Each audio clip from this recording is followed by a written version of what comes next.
Thank you for confirmation. आपको आवाज आ रही है, स्क्रीन दिख रहा है और अब हम सेशन की शुरुआत कर रहे हैं। Welcome everyone. नेक्स्ट वेलनेस के सेशन में मैं डॉक्टर राजेश सिंह, आपका वेलनेस स्ट्रेटजिस्ट, आप सबका स्वागत करता हूं। आज का इस सेशन का जो सब्जेक्ट हमने लिया है वो सब्जेक्ट है कोलेस्ट्रॉल के बारे में। कोलेस्ट्रॉल को सरल भाषा में आज हम जानने वाले हैं। All about cholesterol. कोलेस्ट्रॉल क्या है, कैसे है, हर कुछ कवर करने के लिए हमने ये सेशन रखा है जिसको एकदम सरल लैंग्वेज में हम समझ पाए। आप मुझे रेस्पॉन्स इसी तरीके से चैट में देते रहें ताकि हमारा संपर्क आपसे बना रहे। शुरुआत करते हैं एक टॉपिक से, और वो topic what is cholesterol. Cholesterol क्या है, इसी से बात शुरू करते हैं।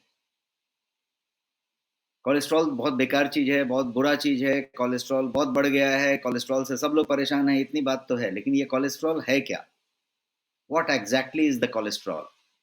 इसको यदि हम समझने की बात करें और उसके बारे में पहले समझें, तो कोलेस्ट्रॉल एक तरीके का एक चिपचिपा सा वैक्सी फैट का लेयर है जो हमारे बॉडी में और ब्लड में पाया जाता है। जब इसका लेवल हमारे खून में थोड़ा बढ़ जाता है, एक्सीड हो जाता है then the normal limit, then ये अपने प्रॉब्लम शुरू कर देता है। और प्रॉब्लम क्या है? तो हमारी धमनियों में, हमारे ब्लड वेसल्स में ये जो है ब्लॉक होना शुरू हो जाता है, ये जो है जमना शुरू हो जाता है, ये उसके ब्लॉकेज शुरू कर देता है। और जब आर्टरीज में ब्लड पंप हो रहा होता है तो उसको वो क्लियर रोड नहीं मिलता, बाधा आती है और फिर ब्लॉकेज शुरू हो जाती है। और फिर ये बहुत सारे कार्डियोवैस्कुलर डिजीज का कारण बनता है, क्योंकि ब्लड सप्लाई धमनियों में ही ब्लॉक होने लग जाती है। बट क्या आपको मालूम है कि कोलेस्ट्रॉल के भी डिफरेंट डिफरेंट टाइप्स हैं? There are different different types of cholesterol based on what lipoprotein that cholesterol is carrying. क्योंकि कोलेस्ट्रॉल एक लिपोप्रोटीन को कैरी कर रहा है। पिछले सेशन में जब हमने ट्राइग्लिसराइड के बारे में बात किया था तो हमने इस लिपोप्रोटीन को डिटेल में समझा था। और ये जो लिपोप्रोटीन को कैरी करने का जो अलग अलग टाप चीज है, उसकी वजह से कोलेस्ट्रॉल भी डिफरेंट डिफरेंट टाइप के होते हैं। मोटा मोटी यदि बात की जाए तो कोलेस्ट्रॉल दो टाइप के होते हैं। एक टाइप तो वो है जिसको कि हम एलडीएल कहेंगे, लो डेंसिटी लिपोप्रोटीन, और दूसरा जो टाइप है उसको हम कहेंगे HDL, high density lipoprotein. LDL का मतलब हुआ लो डेंसिटी लिपोप्रोटीन। ये जो है आर्टरीज को ब्लॉक करता है, इसको बैड कोलेस्ट्रॉल कहते हैं। एलडीएल इज बैड कोलेस्ट्रॉल और HDL is high density lipoprotein. ये जो है गुड कोलेस्ट्रॉल के रूप में जाना जाता है, इसको अच्छा कोलेस्ट्रॉल कहते हैं। इसका काम होता है क्योंकि ये मदद करता है एलडीएल को आर्टरी से फ्लश आउट करने के लिए, हटाने के लिए और हार्ट को सेफ रखने के लिए। तो कोलेस्ट्रॉल भी दो तरीके के हुए, एक गुड और एक बैड। और आपको मैंने स्लाइड में दिखाया है गुड बंदे को, बैड बंदे को। बैड बंदे के पास एक वो दानों वाला पूंछ है, वो खतरनाक दिख रहा है, और गुड कोलेस्ट्रॉल।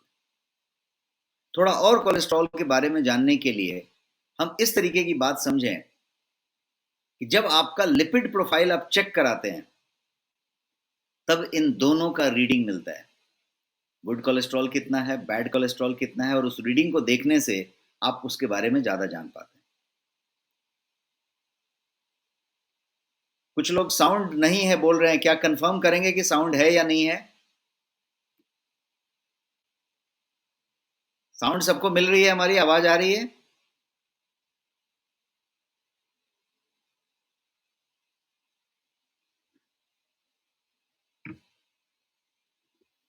जिनको आवाज मिल रही है वो कंफर्म करें जरा, आवाज आ रही है, नहीं आ रही है?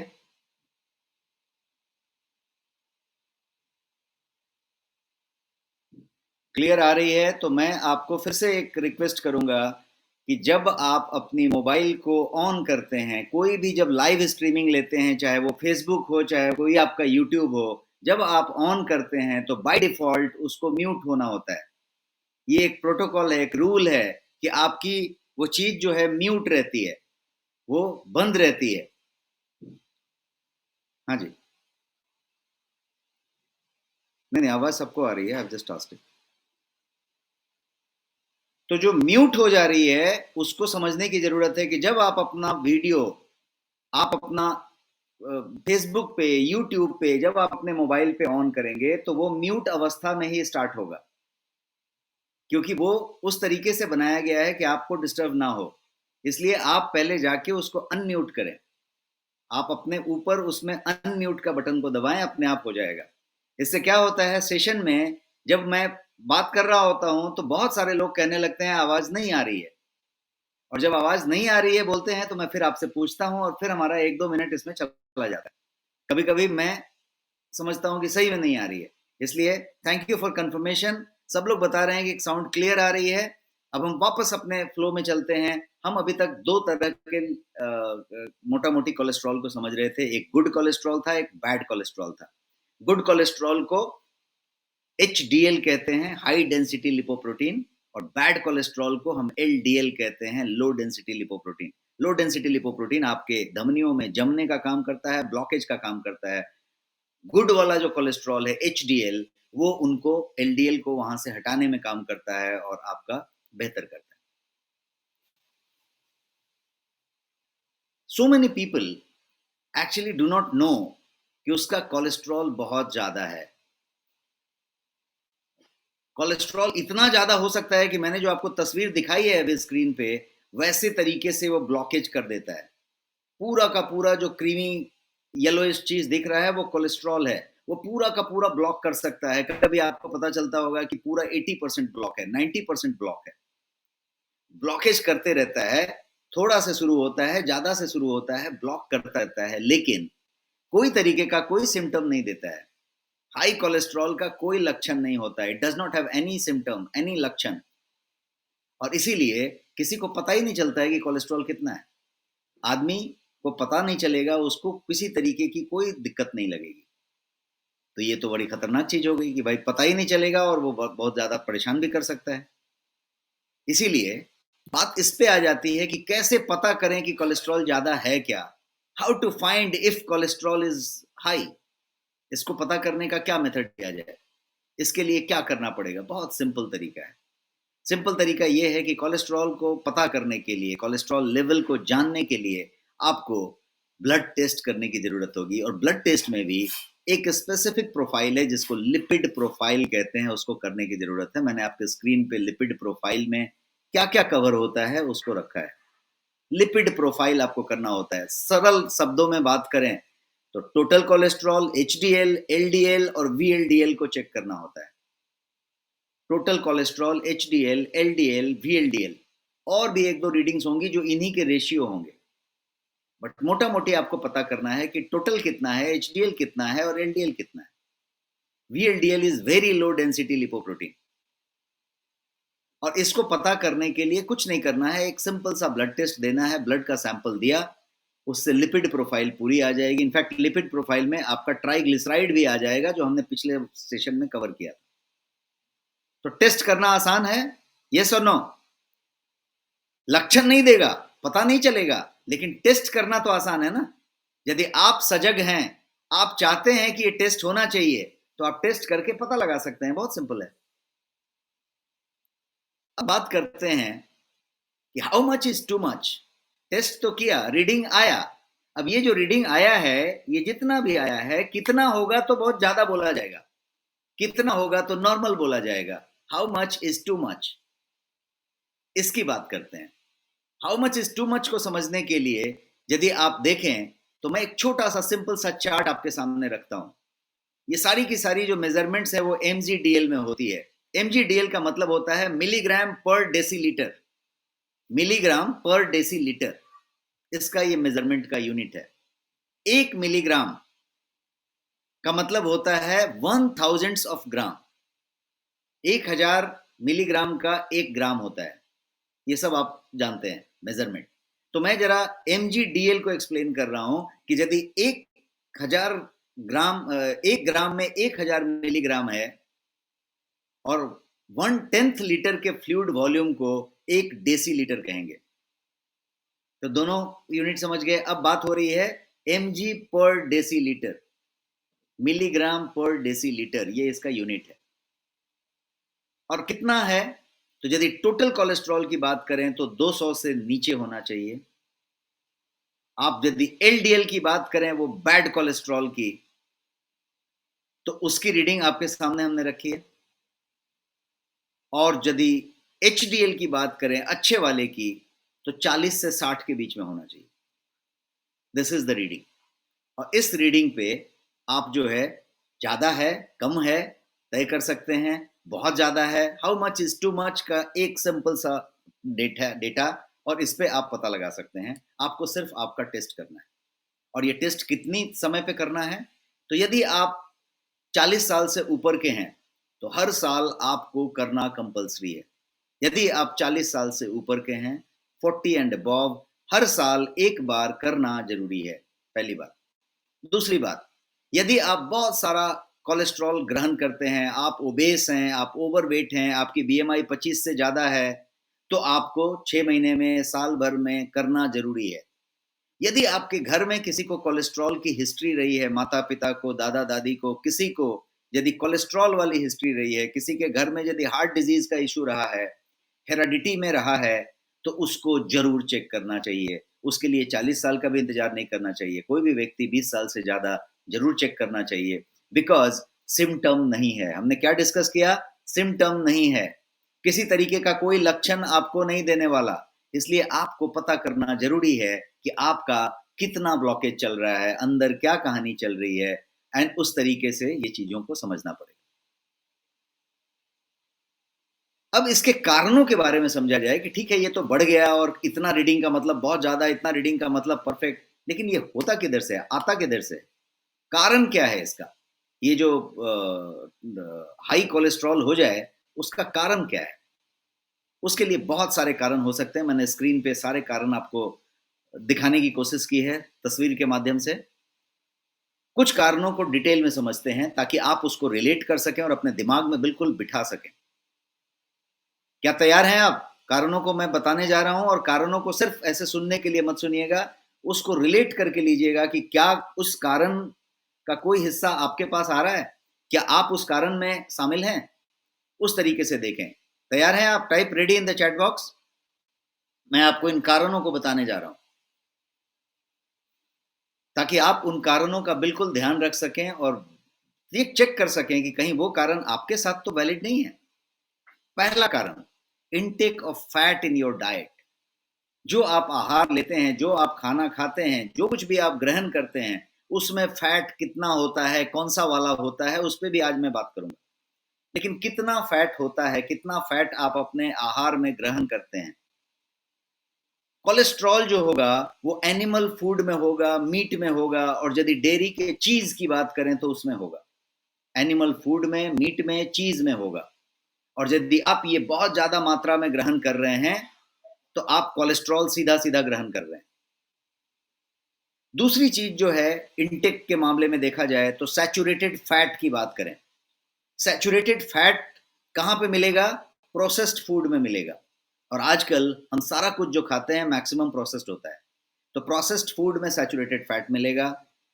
कुछ मीट्स में मिलेगा, डेयरी में मिलेगा, चॉकलेट्स में मिलेगा, बहुत सारे चॉकलेट में, बेक्ड गुड्स में मिलेगा। कोई भी बेक किया हुआ सामान होगा, बेकरी के यदि पसंदीदा कुकीज वुकीज खाने वाले व्यक्ति हैं बहुत ज्यादा, तो बेकरी में मिलेगा। डीप फ्राइड आइटम्स में मिलेगा, कोई भी चीज को डीप फ्राई करके लेते हैं तो उसमें मिलेगा।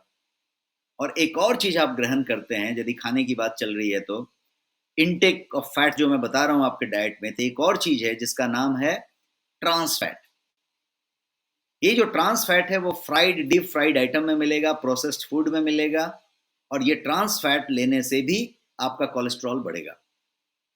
तो मैंने अभी तक आपको कोलेस्ट्रॉल सीधा सीधा बताया, एनिमल फूड में ले सकते हैं, मीट में ले सकते हैं, चीज में ले सकते हैं, इसको लिमिट करने की जरूरत है। सैचुरेटेड फैट को लिमिट करने की जरूरत है, ट्रांस फैट को सीधा ना कहने की जरूरत है। यहां तक तो बात हुई। अब एक और कारण है जिसकी वजह से कोलेस्ट्रॉल बढ़ सकता है और बढ़ता है, और वो कारण है मोटापा, ओबेसिटी, ओवरवेट होना। यदि आप ओवरवेट हो रहे हैं, 25 से ज्यादा बीएमआई जा रही है, तो आपके कोलेस्ट्रॉल बढ़ने की संभावना बढ़ती है। यदि आपके पेट पे समृद्धि आ रही है, लव हैंडल्स निकल रहे हैं, तोंद निकलने की कोशिश हो रही है, थोड़ा सा हल्का सा तोंद आना शुरू हो गया है, आपके कोलेस्ट्रॉल की तरफ बात जा रही है। तो एक और फैक्टर मैंने आपको बताया। एक और फैक्टर आप लीजिए, और वो फैक्टर है जेनेटिक फैक्टर। जेनेटिक फैक्टर आपके घर में चला आ रहा है, अनुवांशिकता में चला आ रहा है, परिवार में किसी को हुआ था, कोलेस्ट्रॉल फैमिली में हिस्ट्री ही है कि कोलेस्ट्रॉल रहती है या हार्ट डिजीज होता है, तो जेनेटिक फैक्टर बहुत इंपॉर्टेंट है। बट कुछ और भी ऐसे फैक्टर हैं जिसको हम कभी ध्यान से नहीं देख पाते, या ऐसा सूझता नहीं है कि इससे कोलेस्ट्रॉल बढ़ सकता है। वैसे फैक्टरों में एक दो चीजें मैं आपको बताऊंगा। एक चीज है डायबिटीज। यदि आपको टाइप 2 डायबिटीज है और आप डायबिटीज से चल रहे हैं, तो आपके कोलेस्ट्रॉल बढ़ने की संभावना ज्यादा है। डायबिटीज से कोलेस्ट्रॉल का संबंध है, और यदि डायबिटीज कंट्रोल में नहीं है तो कोलेस्ट्रॉल और ज्यादा बढ़ने की संभावना है। तो ये एक फैक्टर हुआ। एक और फैक्टर है कि यदि आपको लीवर या किडनी का कोई डिजीज है, कोई भी लीवर किडनी का यदि आपको तकलीफ है, तो आपके कोलेस्ट्रॉल बढ़ने की संभावना ज्यादा है, क्योंकि इसका लीवर से बड़ा लेना देना है, किडनी से बड़ा लेना देना है, और यदि वो फंक्शन ठीक से नहीं हो रही है तो आपके कोलेस्ट्रॉल बढ़ने की संभावना ज्यादा है। फिर महिलाओं के पास कुछ स्पेसिफिक हॉर्मोन्स होते हैं जिसकी वजह से ये बढ़ने की संभावना ज्यादा है। ज्यादा करके आजकल आपने पीसीओएस, पीसीओडी वगैरह का नाम सुना होगा। तो पॉलीसिस्टिक ओवेरी सिंड्रोम की यदि बात की जाए तो उससे इसका कनेक्शन है, और उसमें कोलेस्ट्रॉल बढ़ने की संभावना ज्यादा है। बहुत सारे फैक्टर्स हमने गिने। एक और फैक्टर मेरे ध्यान में आता है कि आप यदि थायराइड से प्रॉब्लमेटिक हैं, और स्पेशली यदि अंडर एक्टिव थायराइड ग्लैंड है आपका, अंडर एक्टिव थायराइड ग्लैंड, तो आपके कोलेस्ट्रॉल बढ़ने की संभावना ज्यादा है। आपकी कोलेस्ट्रॉल उसकी वजह से बढ़ेगी। और कुछ दवाइयों की वजह से भी कोलेस्ट्रॉल बढ़ेगी। हम ब्लड प्रेशर की दवाई लेते हैं, कोई और चीज की दवाई लेते हैं, कुछ बहुत सारी दवाइयां चलती रहती हैं। बहुत सारे लोगों को बहुत सारी दवाइयां ऐसी हैं जो सीधे कोलेस्ट्रॉल बढ़ाती हैं। इन दवाइयों में कुछ दवाइयों का नाम यदि समझें तो एनाबॉलिक स्टेरॉइड की बात करें तो वो कोलेस्ट्रॉल को बढ़ाता है। कॉर्टिकोस्टेरॉइड की बात करें, वो भी आपके कोलेस्ट्रॉल को बढ़ाता है। तो कोलेस्ट्रॉल को बढ़ाने के लिए जो फैक्टर्स जिम्मेदार हैं, जो कारण हैं, कॉजेज ऑफ हाई कोलेस्ट्रॉल, ये सब सारे कारण हैं जो हमने अभी डिस्कस किए। अब आगे की स्लाइड पे बढ़ने की कोशिश करते हैं, और आगे का स्लाइड में मैं आपको ये बताना चाहता हूं कि कोलेस्ट्रॉल बुरा है, बुरा है, बुरा है, विलेन है, विलेन है, ये बहुत बड़ा विलेन है, बहुत खतरनाक चीज है। ये सबसे आप सुनते होंगे, लेकिन क्या आपको मालूम है कि cholesterol is not truly bad? ये हमेशा बुरा नहीं है, और कोलेस्ट्रॉल बहुत जरूरी भी है आपके शरीर के लिए। कोलेस्ट्रॉल की आपको जरूरत है, कोलेस्ट्रॉल अच्छी चीज है। बुरा तब है जब ये लिमिट से क्रॉस कर गया। कोलेस्ट्रॉल जरूरी है। क्यों जरूरी है? कि कोलेस्ट्रॉल आपके शरीर के लिए एक बहुत ही इंपॉर्टेंट चीज है। हम कोलेस्ट्रॉल हमें हमारे शरीर को कोलेस्ट्रॉल की जरूरत एक सर्टेन मात्रा में है, क्योंकि बॉडी उसको बहुत सारी जरूरी चीजों के लिए इस्तेमाल करता है। सेल मेम्ब्रेन जो होता है, कोशिका जो जो पूरे के पूरे शरीर का सबसे छोटा घटक है, बेसिक यूनिट ऑफ लाइफ है कोशिका, सेल। सेल का जो मेम्ब्रेन है, जो उसकी दीवार है, उसके स्ट्रक्चर को बनाने के लिए कोलेस्ट्रॉल की जरूरत होती है। कितना बड़ा इस्तेमाल है आप समझिए। असंख्य कोशिकाओं से ये शरीर बना हुआ है। कोशिकाएं जो है शरीर की बेसिक इकाई हैं, यूनिट हैं, और उनके मेम्ब्रेन को, दीवार को, उसकी जो जो झिल्ली है, उसको बनाने के लिए कोलेस्ट्रॉल का जरूरत होता है। कोलेस्ट्रॉल बहुत सारे हार्मोन्स का निर्माण करता है हमारे शरीर में, जैसे ऑस्ट्रोजन। ऑस्ट्रोजन के अलावा ये टेस्टोस्टेरोन का इस्तेमाल बनाने में मदद करता है, जिसको मेल हार्मोन कहते हैं। और ये जो है एडर्नल हार्मोन्स की उत्पत्ति में बड़ा रोल प्ले करता है। तो बहुत सारे हार्मोन्स को बनाने का काम करने से लेके वो सारा कुछ करता है। इतना ही नहीं, ये आपके मेटाबॉलिज्म को इफेक्टिवली चलाने के लिए बहुत बड़ा फैक्टर है। यदि कोलेस्ट्रॉल आपके पास नहीं रहे तो आपका मेटाबॉलिज्म, चयापचय की प्रक्रिया जो है, इफेक्टिव तरीके से, प्रभावी तरीके से, इफेक्टिवली, इफिशिएंटली नहीं चलेगी। तो कोलेस्ट्रॉल इतना जरूरी है। मैं इस स्लाइड पे आपको ये बताना चाहता हूं कि कोलेस्ट्रॉल इतना जरूरी है, और मेटाबॉलिज्म यदि ठीक से नहीं चलेगी तो बहुत सारे प्रॉब्लम हो सकते हैं। कोलेस्ट्रॉल जो है बॉडी में विटामिन डी के प्रोडक्शन के लिए जरूरी है। यदि मेटाबॉलिज्म ठीक से नहीं चला तो विटामिन डी का प्रोडक्शन नहीं होगा। विटामिन डी के प्रोडक्शन के लिए कोलेस्ट्रॉल जरूरी है और ये मेटाबॉलिज्म को प्रभावित करेगा, इसके लिए जरूरी है। तो इस तरीके से कोलेस्ट्रॉल जो है हमेशा विलेन नहीं है, हमेशा बुरा चीज नहीं है, बेकार चीज है, डेंजर है, खतरा है, वैसा नहीं है। जब जरूरत से ज्यादा हो जाए, जब ये एक्सीड कर जाए बियॉन्ड अ पर्टिकुलर लेवल, तब ये हानिकारक हो जाता है और बहुत ही ज्यादा हानिकारक हो जाता है, डेंजरस हो जाता है।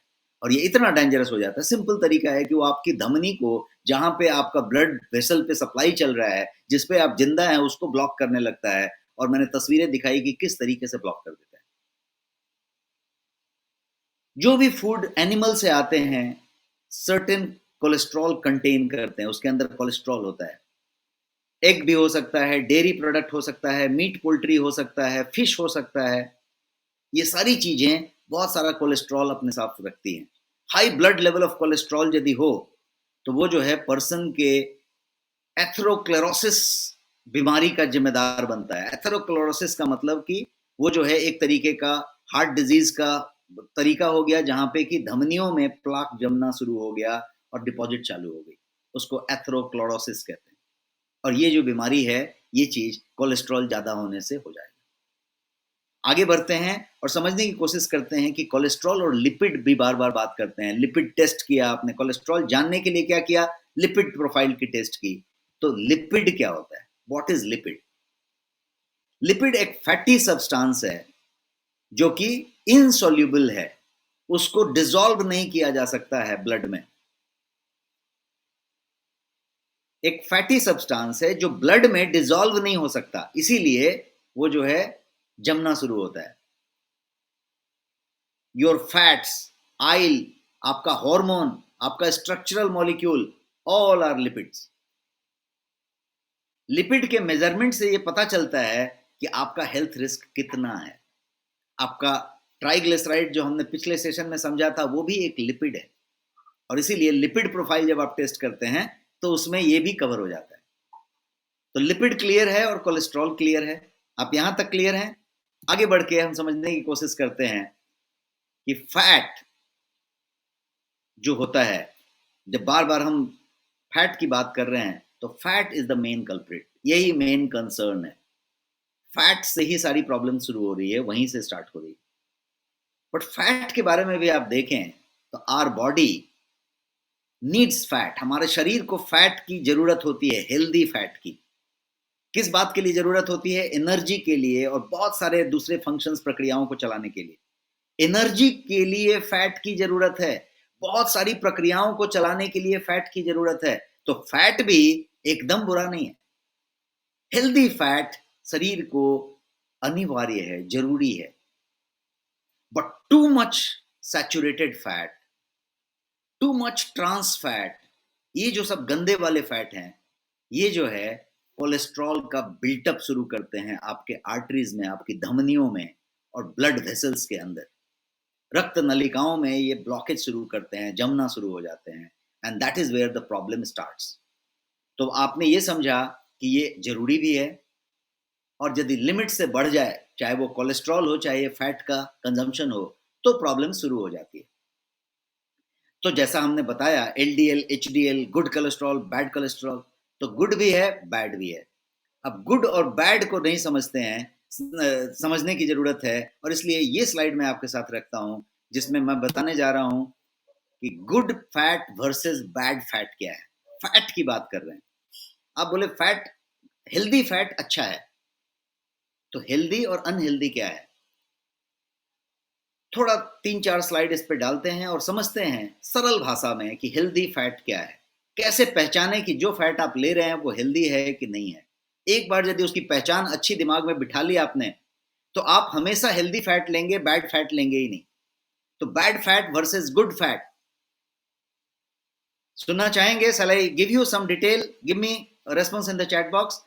गुड फैट, बैड फैट का कॉन्सेप्ट क्लियर करने के लिए शैल वी स्टार्ट? सरल भाषा में मैं आपको बताऊंगा कि गुड फैट क्या है, बैड फैट क्या है, और कैसे पहचाने कि ये गुड फैट है, ये बैड फैट है।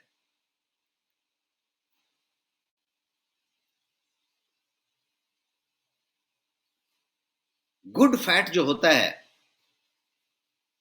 वो मेनली वेजिटेबल्स से आता है, सब्जियों से आता है, नट्स से आता है, सीड से आता है, और जो है मछली से आ सकता है गुड फैट। और गुड फैट में ब्रॉड कैटेगरी की यदि बात करें तो दो ब्रॉड कैटेगरीज हैं गुड फैट के। पहला जो ब्रॉड कैटेगरी है उसको मोनोसैचुरेटेड कहेंगे और दूसरे को पॉलीसैचुरेटेड कहेंगे। मोनोसैचुरेटेड, पॉलीसैचुरेटेड, ये सब गुड फैट हैं। कहाँ मिलेंगे? नट्स में मिलेंगे, ड्राई फ्रूट्स जो ले रहे हैं उसमें मिलेंगे, सीड्स में मिलेंगे, सब तरीके की सब्जियों में मिलेंगे, इस तरह के फैट मिलेंगे। अब बैड फैट की बात करें तो बैड फैट कहाँ पे मिलेगा? ये वर्स्ट टाइप जो बैड फैट का है उसको ट्रांस फैट कहते हैं। वो सबसे गंदा वाला फैट है, सबसे खतरनाक फैट है ट्रांस फैट।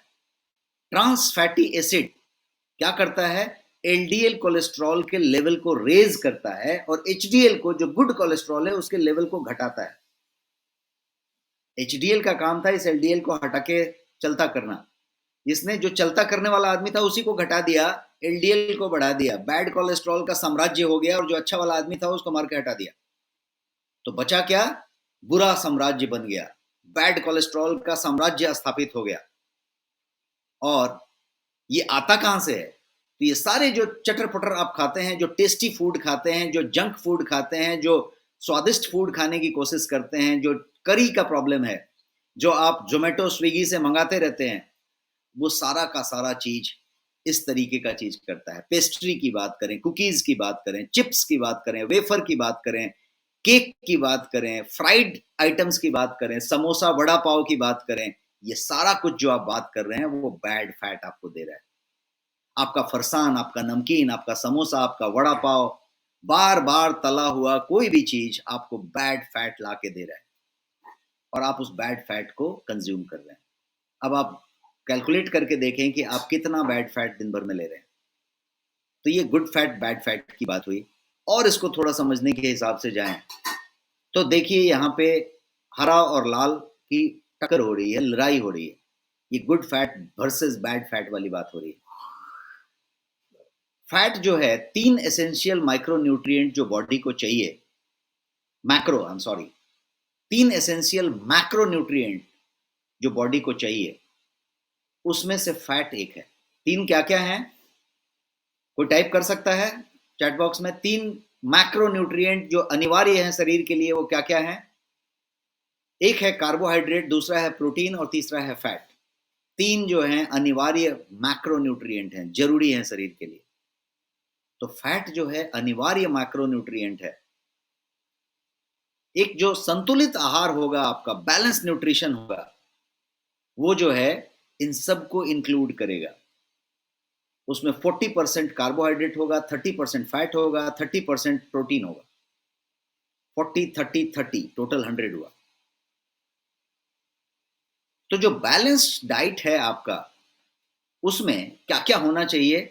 तो हेल्थफुल मोनोसैचुरेटेड और पॉलीसैचुरेटेड फैट होना चाहिए। ये जो 30% फैट की बात हुई वो मोनोसैचुरेटेड और पॉलीसैचुरेटेड होना चाहिए। इसमें ओमेगा 3 ओमेगा 6 फैटी एसिड्स होते हैं, ये होना चाहिए। तो ये 40 30 30 आप सब लोग टाइप कर रहे हैं यहाँ पे। और ये जो है रेशियो आप याद रखें कि जब आपकी थाली सजे, जब आप कुछ खाएं, तो हमेशा ध्यान रखें कि 40 30 30 है क्या? 40 30 30 का रेशियो मेंटेन है क्या? पता चला आपने पूरा जो है कार्बोहाइड्रेट ही ले लिया या पूरा फैट ही ले लिया। अब फैट के अंदर भी मैं बता रहा हूं कि उस 30 के अंदर क्या होना चाहिए? तो ओमेगा 3 ओमेगा 6 फैटी एसिड होने चाहिए, मतलब मोनोसैचुरेटेड और पॉलीसैचुरेटेड फैट्स होने चाहिए। अब इसको और सिंपल तरीके से समझने की कोशिश करते हैं, क्योंकि आप बहुत सारे फैट का नाम सुनते रहते हैं बाजार में, फूफा फूफा बहुत सारा बताते रहते हैं, पॉलीसैचुरेटेड मोनोसैचुरेटेड, फुल कंफ्यूजन रहता है। सिंपल लैंग्वेज में मैं समझाने की कोशिश कर रहा हूँ, और ये सिंपल लैंग्वेज ये है कि मोनोसैचुरेटेड फैट गुड फैट्स हैं। ये लोग क्या करते हैं? मोनोसैचुरेटेड वाले फैट्स, ये आपके कोलेस्ट्रॉल लेवल को लोअर करते हैं, कम करते हैं। आप यदि बादाम लेते हैं, आलमंड लेते हैं, ओलिव ऑयल लेते हैं, जिसको कि एक्स्ट्रा वर्जिन ओलिव ऑयल आप कह सकते हैं, पीनट ऑयल लेते हैं, मूंगफली का तेल, कैनोला ऑयल, पीनट बटर भी हो सकता है, और बहुत सारे ऐसी चीज हो सकते हैं जो मोनोसैचुरेटेड फैट आपको देते हैं, गुड फैट देते हैं। और पॉलीसैचुरेटेड फैट, जिसको ओमेगा 6 फैटी एसिड कहते हैं, वो भी आपके कोलेस्ट्रॉल लेवल को लोअर करने में, कम करने में आपकी मदद करता है। ये कहाँ मिलेगा? तो वॉलनट्स में मिलेगा, जिसको आप मगज कहते हैं या अखरोट कहते हैं। कॉर्न के ऑयल में मिलेगा, सनफ्लावर ऑयल में मिलेगा, सोयाबीन में मिलेगा, सोयाबीन के तेल में, पंपकिन के सीड में मिलेगा। इसीलिए आजकल देखिए लाइफ सीड्स कहते हैं, पंपकिन का सीड, इसका सीड, सूरजमुखी का सीड, बहुत सारे बीज जो हैं ऐसे रख के लोग जो है शहरों में और बड़े हाई क्लास तरीके से उसको बड़े बड़े पैकेट में आजकल बेचा जा रहा है और लोग बड़े तरीके से खा रहे हैं। आप भी खाते होंगे, यस और नो? कौन लोग खाते हैं? यस टाइप करें इन द चैट बॉक्स यदि आप वो सारे बीज खाते हैं आजकल, जिसको हम कहते हैं हेल्थ सीड्स। ये हेल्थ सीड्स क्यों खाया जाता है? इसलिए खाया जाता है कि पॉलीसैचुरेटेड फैट्स होते हैं, उसमें ओमेगा 6 फैटी एसिड्स होते हैं और वो आपको बहुत ज्यादा फायदा देता है। तो ये हम कोलेस्ट्रॉल के टाइप को समझ रहे हैं, और कोलेस्ट्रॉल को टाइप को समझने के लिए हमने फैट को मेन कल्प्रिट समझा, और इसीलिए जरूरी है कि हम कल्प्रिट को समझें कि फैट जो है हमेशा कल्प्रिट नहीं है।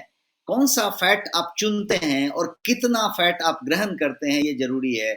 मैंने शुरुआत किया ये बता के कि फैट शरीर के लिए बहुत जरूरी है, फैट बहुत सारा जरूरी काम करता है। अब आगे बढ़ते हैं। सैचुरेटेड फैट एक अनहेल्दी फैट है। सैचुरेटेड फैट की यदि बात करें तो वो अनहेल्दी फैट है, स्वास्थ्यकर नहीं है। और ये फैट्स जो हैं ज्यादा करके सॉलिड हो जाते हैं रूम टेम्परेचर पे। कभी भी आपका कोई ऐसा तेल है, कोई ऐसी चीज है, आपके घर में बहुत सारे वनस्पति ऑयल होते हैं जो सॉलिड हो जाते हैं, जम जाते हैं। कभी कोई ऐसा हुआ होगा कि आपने कभी बिरयानी वगैरह लाई होगी अपने शहर के बेस्ट बिरयानी शॉप से। एक एक मैं एग्जाम्पल दे रहा हूं, आप यदि रिलेट होते हैं तो यस टाइप कीजिए इन द चैट बॉक्स।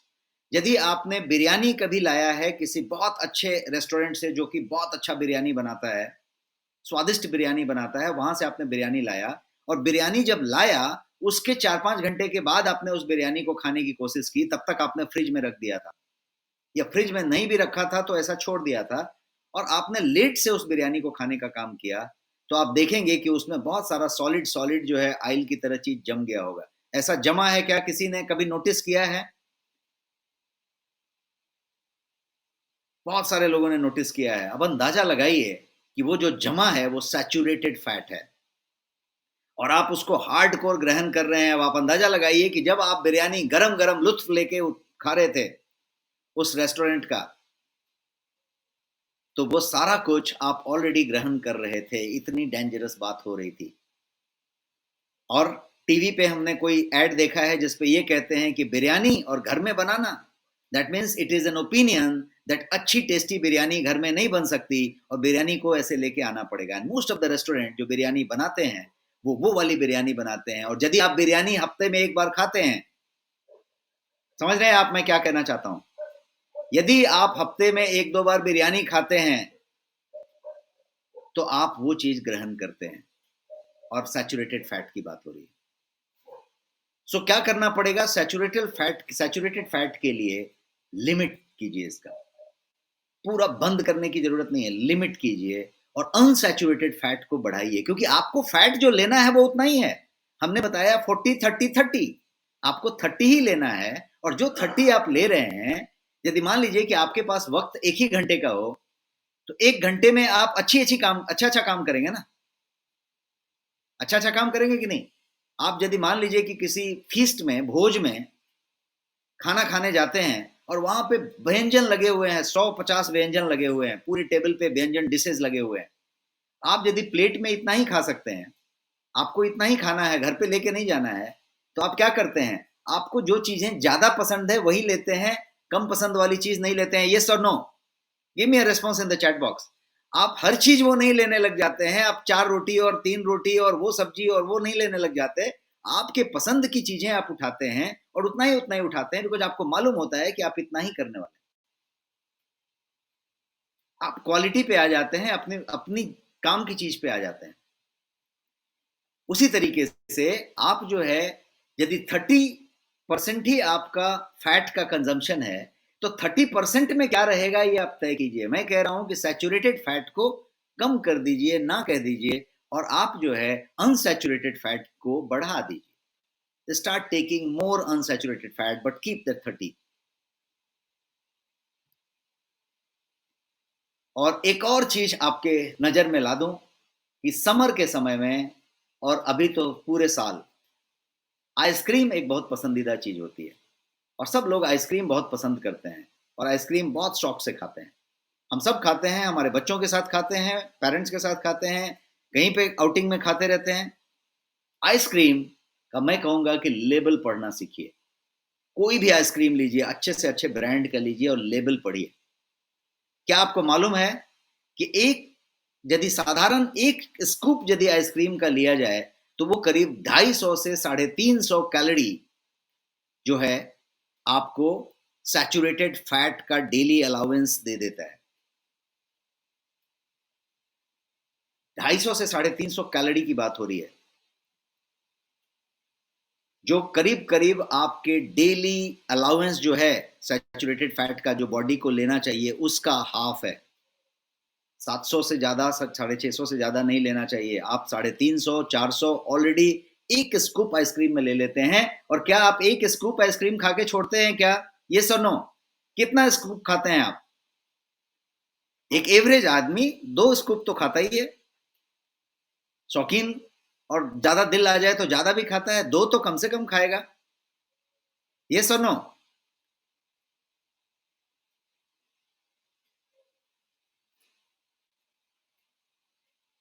कितना स्कूप आइसक्रीम आप खाते हैं? Just type in the chat box, कितना स्कूप आइसक्रीम खाते हैं आप?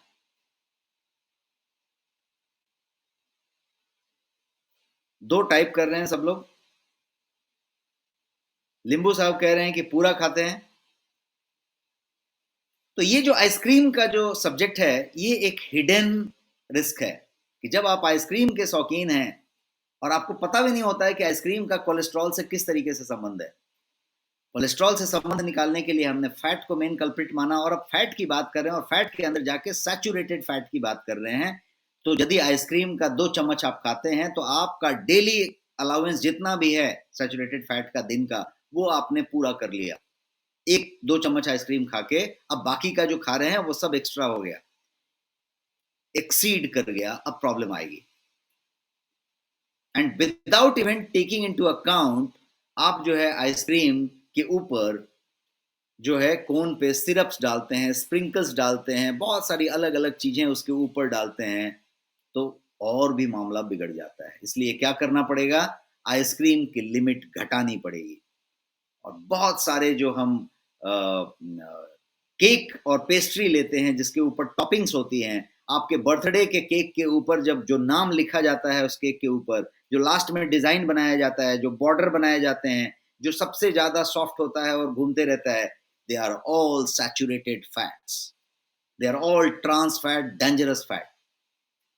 तो इसलिए यदि हो सके तो आप उन चीजों को हटा दें और आप बेसिक वाला केक खाएं, बेसिक वाला पेस्ट्री खाएं, उन चीजों से दूर हो जाएं। इतना खतरनाक है। तो हमने यहां तक समझा अभी फैट के बारे में। अब समझते हैं फैट को थोड़ा और ज्यादा, और सैचुरेटेड फैट को समझने की बात करते हैं। सैचुरेटेड, अनसैचुरेटेड, ये सब हमने समझा। इन सैचुरेटेड फैट आपके पास पॉलीसैचुरेटेड है और मोनोसैचुरेटेड है, ये हमने समझा। अब लास्ट वन जो बचता है वो है ट्रांस फैट। अब ये जो भाई साहब हैं ट्रांस फैट वाले, इनको भी जान लेते हैं कि ये क्या करते हैं। ये सबसे खतरनाक वाले फैक्ट हैं, सबसे खतरनाक वाले, मोस्ट हार्मफुल भाई साहब हैं ये। इनका नाम है ट्रांस फैट। ट्रांस फैट जो है क्या करता है, तो आपके शरीर में इन्फ्लेमेशन बढ़ाता है, इन्फ्लेमेट कर देता है आपके शरीर को, जो कि हार्ट डिजीज से सीधा लिंक है, स्ट्रोक से लिंक है, डायबिटीज से लिंक है। Inflammation is the root cause of most of the disease including diabetes and cancer. सारे के सारे क्रॉनिक कंडीशंस यदि आपके बनते हैं तो वो इन्फ्लेमेशन की वजह से बढ़ते हैं। और ये जो भाई साहब हैं ट्रांस फैट, ये सीधे सीधे आपके शरीर में इन्फ्लेमेशन को बढ़ा देते हैं।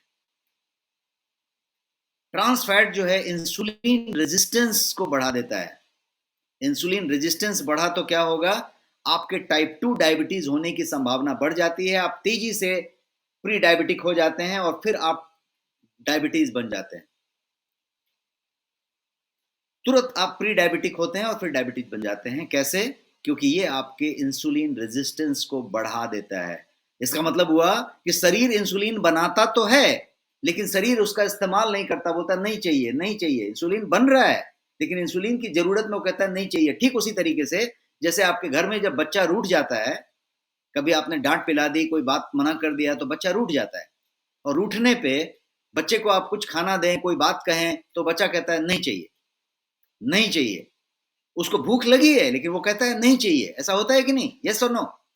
वो ऐसा क्यों कहता है नहीं चाहिए? बिकॉज वो रेजिस्ट करता है, वो नाराज है, नहीं चाहिए उसको।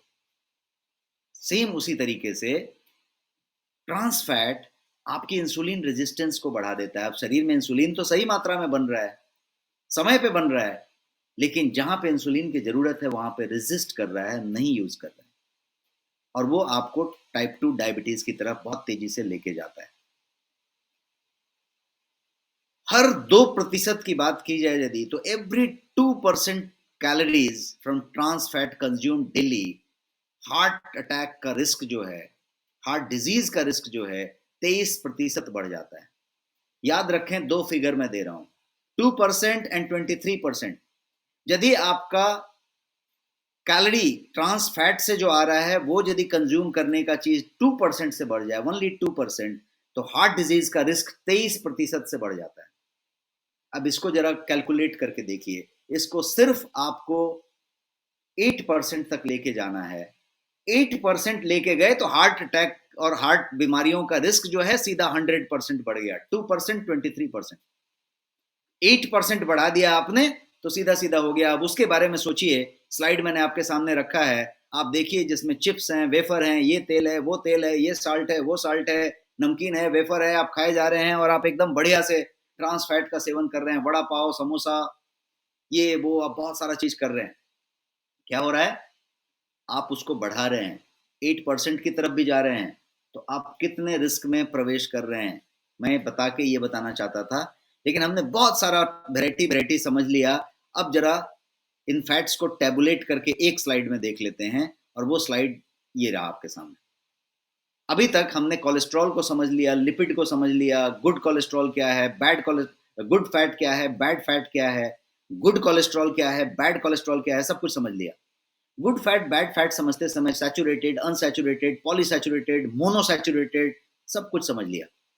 अब वो लास्ट वाले भाई साहब जो थे ट्रांस फैट, उनको भी समझ लिया। तो सब क्लियर है? Type clear in the chat box यदि सब कुछ क्लियर है तो।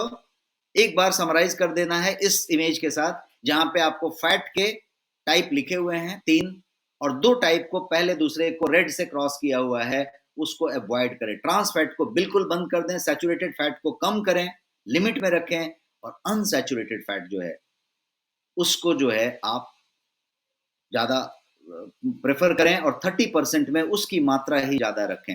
सब लोग क्लियर टाइप कर रहे हैं? Thank you so much for confirmation. और ये जो है हमने फैट को समझा।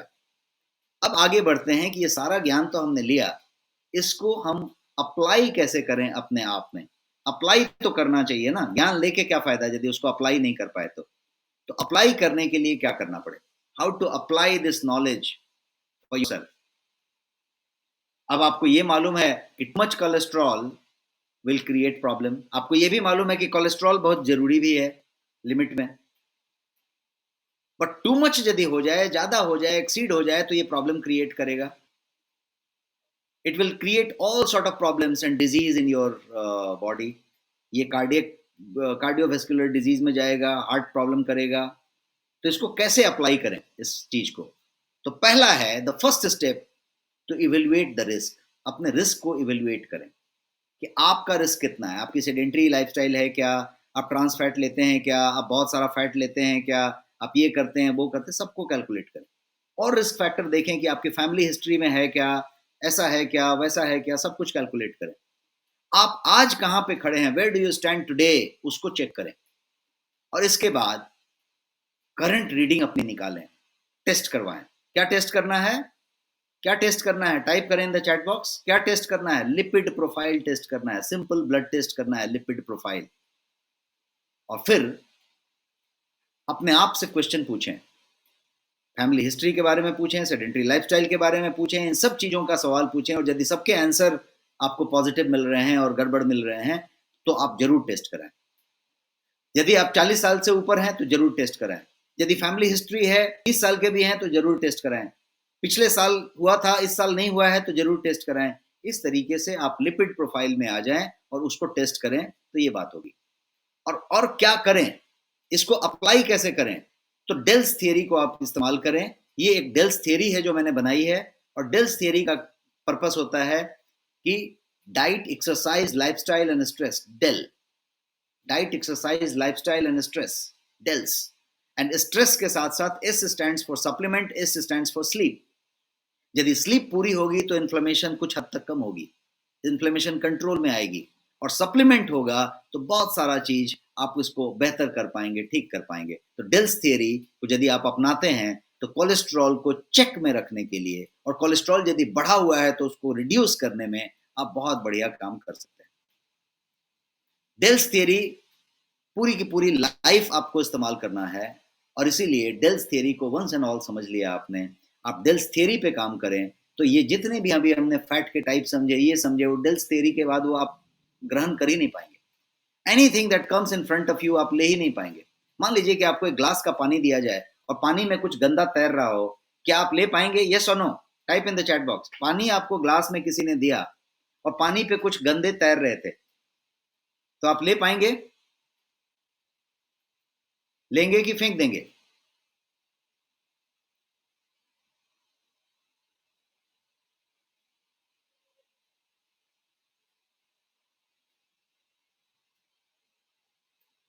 Give your response. आप नहीं लेंगे। सब लोग टाइप कर रहे हैं नहीं लेंगे, बिल्कुल नहीं लेंगे। क्यों? क्योंकि आपको मालूम है कि वो उसमें गंदा तैर रहा है जो मुझे नहीं लेना है अंदर। चूंकि आपको मालूम है कि वो गंदा तैर रहा है जो आपको अंदर लेना ठीक नहीं है, इसलिए आप नहीं लेंगे। लेकिन ये जो फैट वाली पूरी प्रकरण हमने समझी, बैड कोलेस्ट्रॉल वाली बात समझी, ये आपको मालूम नहीं है। चूंकि मालूम नहीं है तो आप बेहतर तरीके से ले रहे हैं, बिकॉज आप उसकी अच्छी चीज ले रहे हैं, टेस्ट ले रहे हैं, डिलीशियस है, स्टाइल है, उसका अरोमा है, उसका फ्लेवर है, वो आप ले रहे हैं। तो इसलिए एक बार जब आप डेल्स समझ जाएंगे तो आप जो है इस चीज को अच्छे से हैंडल कर पाएंगे। अब ये कोलेस्ट्रॉल जिस तरीके से बढ़ा हुआ है उसको आप देखें और समझें कि इस तरीके की सिचुएशन किसी भी व्यक्ति के अंदर हो सकती है, और जब होती है तो बहुत सारी भ्रांतियां होती हैं। जिसको मालूम होता है उसको भी, और जिसको कोलेस्ट्रॉल नहीं होता है उसको भी, नहीं होता है उसको भी बहुत सारी भ्रांतियां होती हैं कि इससे बढ़ेगा क्या, इससे घटेगा क्या। तो मैं अभी अगले 1-2 मिनट में आपको कुछ पॉइंट्स कवर करना चाहता हूं, जिसमें कि कुछ इंपॉर्टेंट पॉइंट्स कि कोलेस्ट्रॉल के बारे में कुछ भ्रांतियां होती हैं, कुछ बातें होती हैं। सबसे पहला पॉइंट हम लेना चाहते हैं एग के बारे में, अंडे के बारे में। बहुत लोग ये पूछते हैं कि क्या मैं अंडा खा सकता हूं यदि कोलेस्ट्रॉल हाई है? तो ये सवाल अक्सर होता है। जिनका कोलेस्ट्रॉल बढ़ा हुआ है वो हमेशा इस बात में सस्पिशियस रहते हैं और इंक्विजिटिव रहते हैं कि क्या अंडा खाना ठीक है मेरे लिए, खासकर उसका पीला वाला यॉक जो होता है।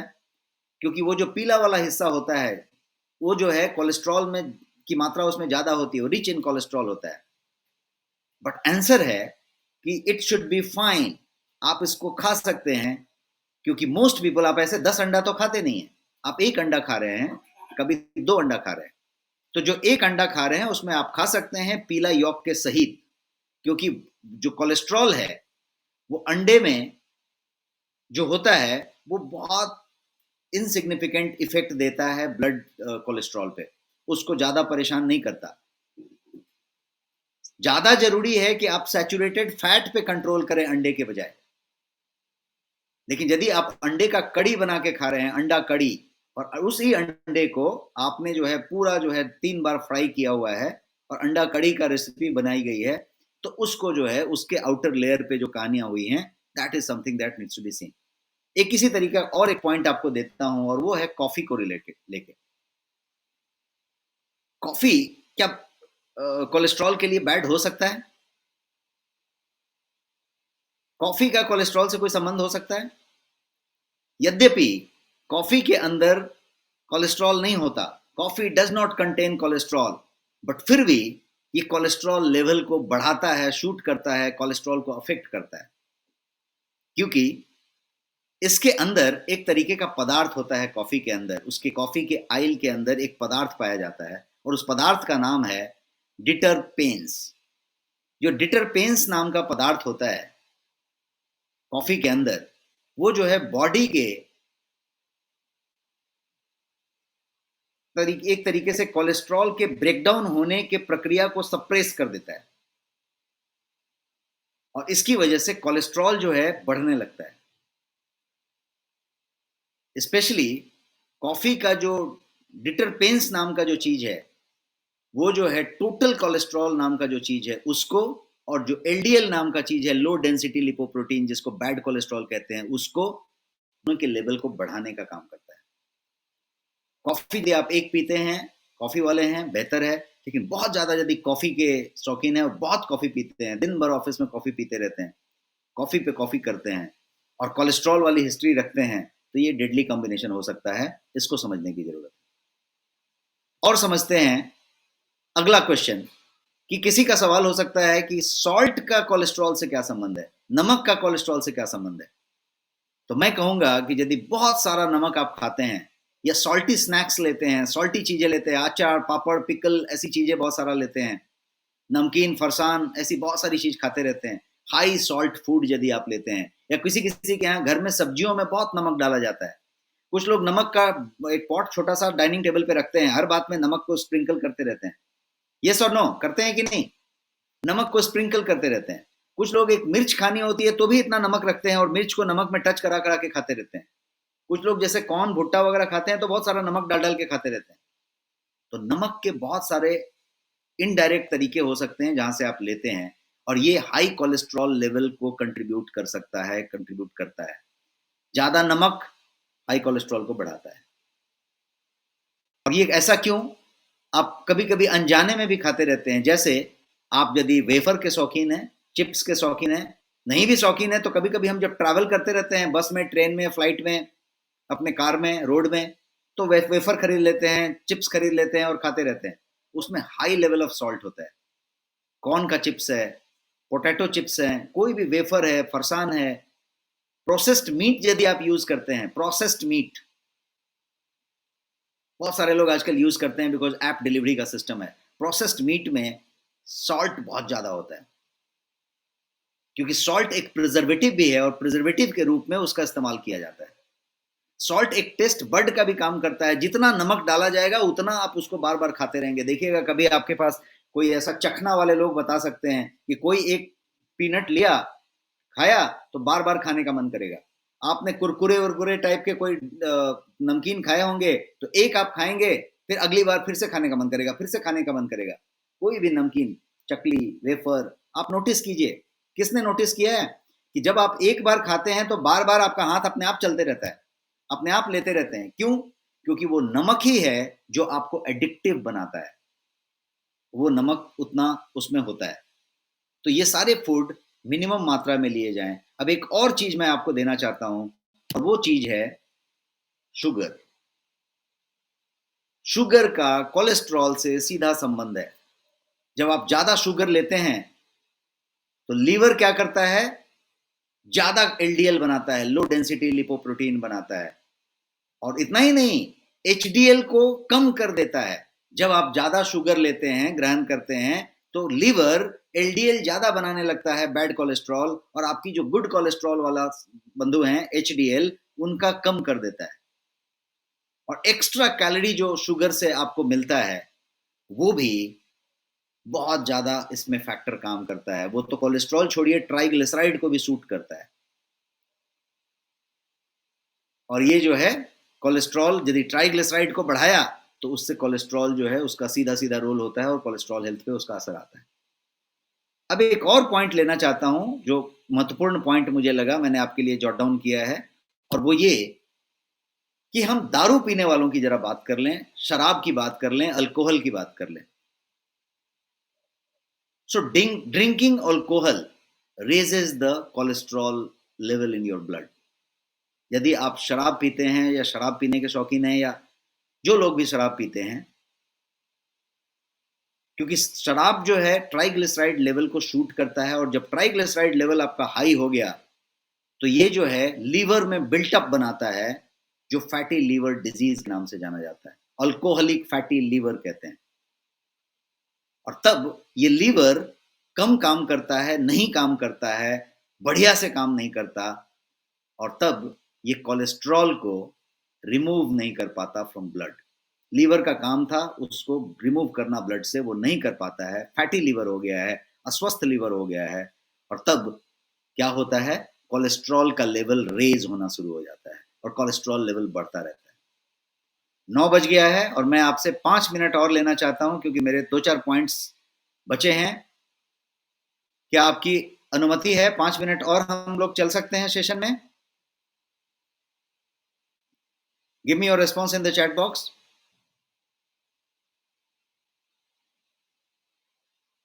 तो अल्कोहल, यदि शराब का कोई चीज है, आप समझें कि शराब का उससे संबंध नहीं है, और किसी का यदि कोलेस्ट्रॉल का प्रॉब्लम है और उसके बाद यदि वो ड्रिंकर हैं, तो फिर कनेक्शन ज्यादा खतरनाक है और उसको लेने की बात है। Thank you for your permission, और हम ये बात करते हैं, आगे चलते हैं।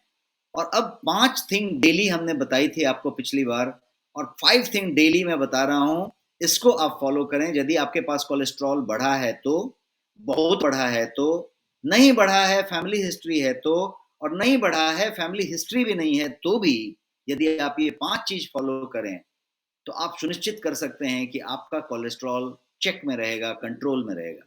और वो 5 चीजें क्या क्या हैं उसको समझते हैं। 5 things you can do daily.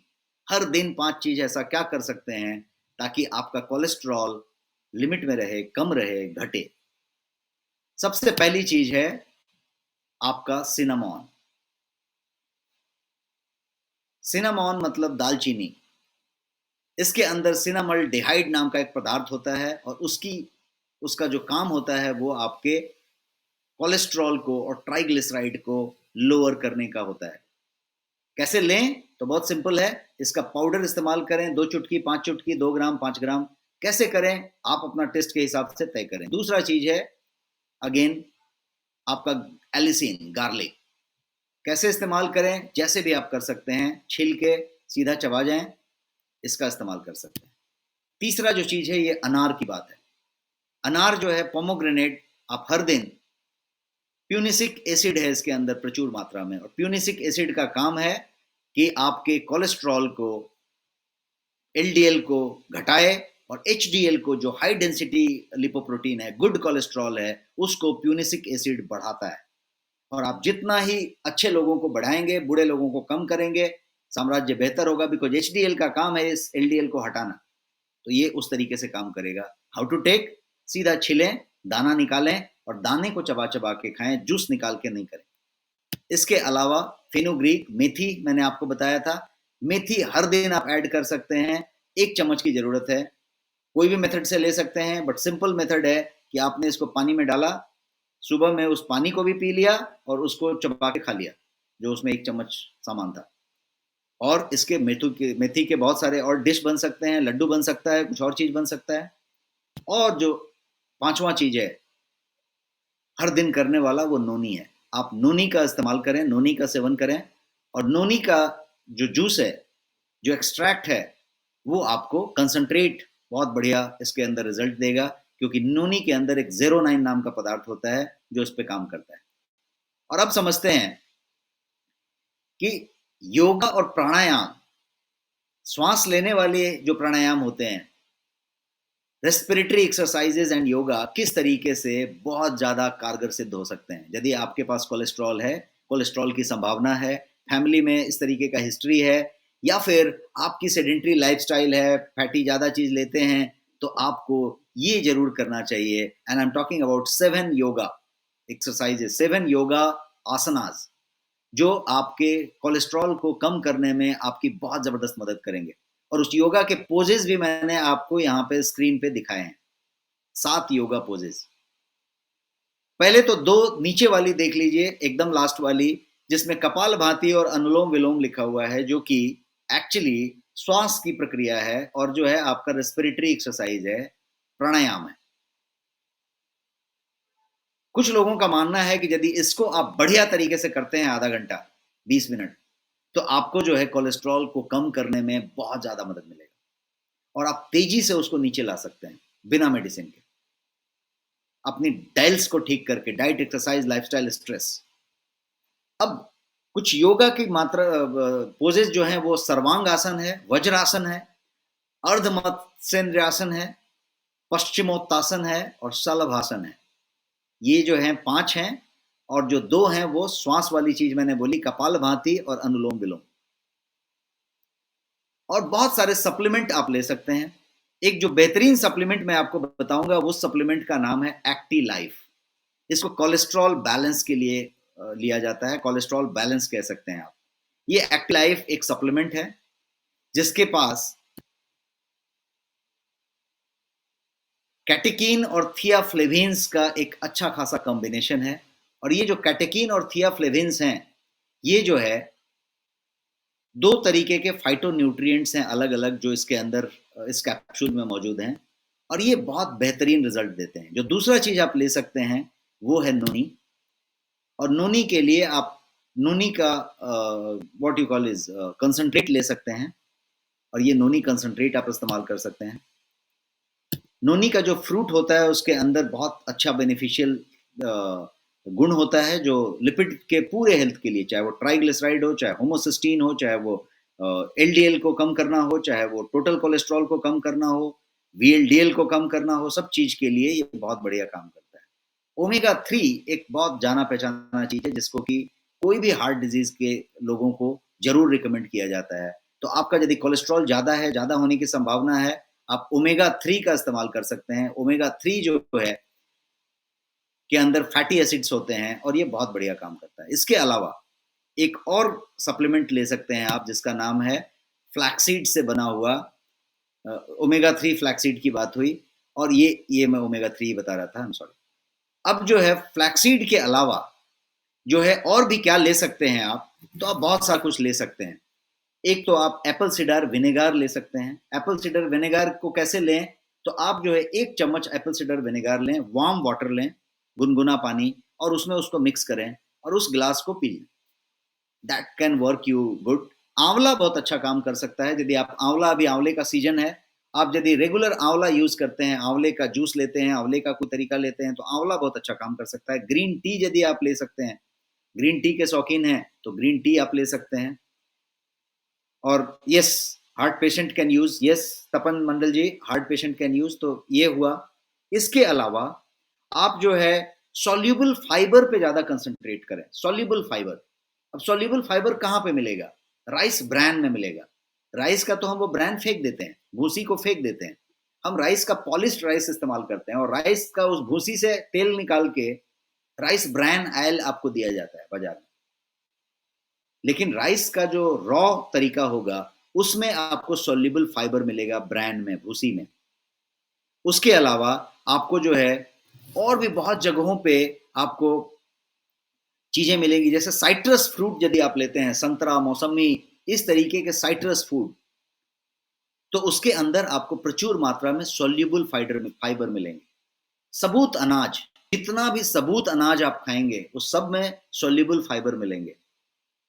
Seeds में सॉल्युबल फाइबर मिलेंगे, जितने भी बीज आप ले रहे हैं, द्विदल ले रहे हैं, उसमें आपको सॉल्युबल फाइबर मिलेंगे। आप मूंग ले लें, आप राजमा ले लें, आप इस तरीके की जो चीज़ें होती हैं, वो सब सारी चीज़ें इस्तेमाल कर सकते हैं। और ये सब सॉल्युबल फाइबर क्या करते हैं? तो सॉल्युबल फाइबर आपके शरीर में जो कोलेस्ट्रॉल है, उसको, उसके एब्जॉर्प्शन को रिड्यूस करते हैं। आपके ब्लड में जो कोलेस्ट्रॉल का एब्जॉर्प्शन होता है उसको रिड्यूस करते हैं और इसीलिए सॉल्युबल फाइबर रॉ फॉर्म में आप जितना ले सकते हैं और इन सब चीज़ों से आप ले सकते हैं। एक और चीज़ मैं बताऊंगा जो आप कर सकते हैं और वो चीज़ है क्लिनजिंग। क्लिनजिंग थेरापी, यदि आप जानते हो, डॉक्टर पीयूष सक्सेना इसके प्रणेता हैं और इंटरनेशनली ये काफ़ी पॉपुलर चीज़ है। आप गूगल करेंगे क्लिनजिंग थेरेपी, आपको मिलेगा और आप किसी भी नेक्स्ट मनी के वेलनेस एडवाइजर को संपर्क करेंगे तो आपको जो है क्लींजिंग थेरेपिस्ट और वेलनेस एडवाइजर्स हमारे पास जो लोग हैं, वो आपको बिल्कुल गाइड कर सकते हैं और क्लींजिंग थेरेपी करवा सकते हैं। क्लींजिंग थेरेपी सिर्फ 16 घंटे की थेरेपी होगी, जो आप आज दोपहर के बाद शुरू करेंगे और दूसरे दिन 11 बजे तक खत्म हो जाएगी। और सिंपल सा आप खुद कर सकते हैं, कुछ खर्च नहीं करना है, कहीं नहीं जाना है। और आप क्लींजिंग थेरेपी यदि करें, तो आपकी पूरी एलडीएल, लो डेंसिटी लिपोप्रोटीन जो है, वो पूरी की पूरी दूसरे दिन आपके टॉयलेट से वो पूरा का पूरा निकलने का बात हो रहा है। और यदि आप महीने में, 2 महीने में 1 बार क्लींजिंग थेरेपी कर रहे हैं, साल में 3 बार भी यदि क्लींजिंग थेरेपी आप कर रहे हैं, तो आप एक बहुत बड़ा अपने कोलेस्ट्रॉल को कम करने का काम कर रहे हैं और आपकी शरीर तीसरे दिन ही, दूसरे दिन ही बताएगी कि कितना फ़र्क पड़ गया। आपकी एनर्जी लेवल, आपका स्फूर्ति, आपका आपका हेल्थ पूरी तरीके से रिवाइव हो जाएगा। ऐसे लगेगा जैसे आप रिजुविनेट हो गए, रीसेट हो गए। तो ये जितने भी सप्लीमेंट की बात मैं आपको बता रहा था, ये सारे के सारे सप्लीमेंट गोयंग के प्रोडक्ट्स हैं और ये गोयंग का प्रोडक्ट रिसर्च बेस्ड प्रोडक्ट है, जो एक R&D के साथ बनाया जाता है, रिसर्च एंड डेवलपमेंट करके इसको डेवलप किया जाता है, अच्छे खासे क्वालिटी पैरामीटर्स और क्वालिटी सर्टिफिकेशंस के साथ ये प्रोडक्ट होते हैं और ये प्रोडक्ट हर जगह पे अवेलेबल है। आप ऑनलाइन ये प्रोडक्ट को खरीद सकते हैं कहीं पे भी, ये अमेज़न में अवेलेबल है, फ्लिपकार्ट में अवेलेबल है, जियो मार्ट में अवेलेबल है, बिग बास्केट में, 1mg में, हर स्टोर में जहाँ पे भी आप ऑनलाइन इसको ढूँढेंगे ये मिल सकता है और ये नेक्स्ट शॉपी में भी आपके अवेलेबल है। लेकिन यदि आप नेक्स्ट शॉपी में लेते हैं तो आपको इसमें रिवॉर्ड पॉइंट्स मिलते हैं, आपको इसमें बहुत सारे डिस्काउंट्स मिलते हैं और वो डिस्काउंट्स और रिवॉर्ड पॉइंट जो होगा वो आपको बेस्ट मिलेगा, जिससे आपको और भी चीज़ें होंगी। नेक्स्ट शॉपी ऑलरेडी आप ऐप में हैं, आपने यदि ऐप को एक्टिवेट नहीं किया है तो ज़रूर एक्टिवेट करें और इसको डिस्काउंटेड फॉर्म में ले सकते हैं। इतना ही नहीं, आप जब इसको लेते हैं तो आपको बहुत तरीके के बेनिफिट मिलते हैं, आपका रिवॉर्ड पॉइंट्स मिलता है और आपका वॉलेट जो होता है वो वापस रिवॉर्ड पॉइंट से भरता रहता है। जितना आप स्पेंड करते हैं उतना रिवॉर्ड पॉइंट आपको मिलता रहता है। तो नेक्स्ट शॉपी यदि आपने अभी भी डाउनलोड नहीं किया हुआ है, एक्टिवेट नहीं किया हुआ है या आपने किसी अपने मित्रों को नहीं कराया है, तो ये गूगल प्ले स्टोर पे अवेलेबल है और गूगल इसमें भी अवेलेबल है। आप इसको डाउनलोड कर सकते हैं और अपने मित्रों को करवा सकते हैं। तो ये था आज का सेशन जिसमें हमने कोलेस्ट्रॉल के बारे में बात की और अब जो है मैं इस सेशन के एंड स्लाइड पे हूँ और मैं आप सबका धन्यवाद करता हूँ कि आपने 10 मिनट 12 मिनट एक्स्ट्रा समय दिया और पूरे सेशन को कंप्लीशन पे लिया। Thank you so much. और हम लोग फिर अगले संडे को एक अलग टॉपिक के साथ मिलेंगे। अगले संडे को 8 PM हम फिर से मिलेंगे एक नए सब्जेक्ट के साथ नेक्स्ट वेलनेस के सेशन में। तब तक के लिए नमस्कार, अपना ख्याल रखिए। ओमाइक्रॉन बहुत तेजी से फैल रहा है, आप बिल्कुल मास्क के साथ रहें और सुरक्षित रहें। Thank you so much. नमस्कार।